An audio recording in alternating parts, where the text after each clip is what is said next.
In 17 weeks, my weight went from 217 to 230. Not that significant. Cool part though is body fat percentage stayed exactly the same. So the question is, how much cardio should you be doing to lose weight? Maybe if I show you these, it'll shed some light. This is my treadmill. Since I've had it, I've used it 15 whole minutes, and it was awful. Maybe you're thinking I'm more of a high intensity guy, but as you can tell by the random shoe and the dog toy, this doesn't get used. Maybe because I live in Arizona, you think I love to hike.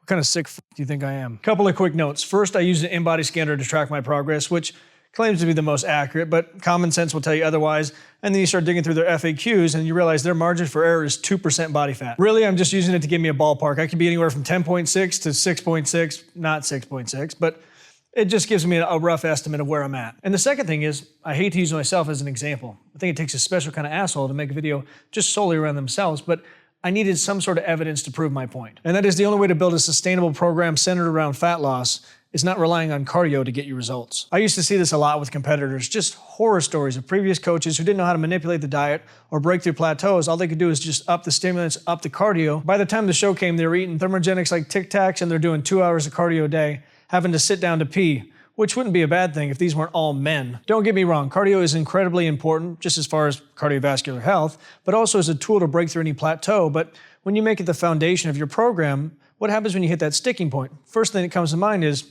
I'll just up the cardio. And yeah, you'll get results for a period of time, but that's not sustainable. To continually make progress, you gotta play the long game. And that's figuring out how to get results with just diet and your training alone. Cool story, bro.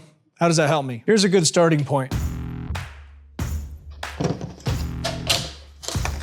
Take your BMR, times it by the Harris-Benedict formula. Now, obviously this is on the low end. I'm not that inactive, but for me and most people I've worked with, this is usually the sweet spot. That formula will give you the calorie deficit you need to get results. And then if you feel yourself stalling or you start sticking at a certain body fat percentage, you can pull out some cardio, but not for long. 1, 2, 3 days, whatever it takes to get you over that hump. And then once you do, pull it out again. In my experience, your body just needs a little nudge. And once it gets it, you're back to making progress. If your program is centered around cardio, you got to continuously increase it. You get diminishing returns. And over time, you're just lighter in general. So it's not going to burn as many calories. At that point, you're going to be back to square one. You're not going to be at a deficit anymore.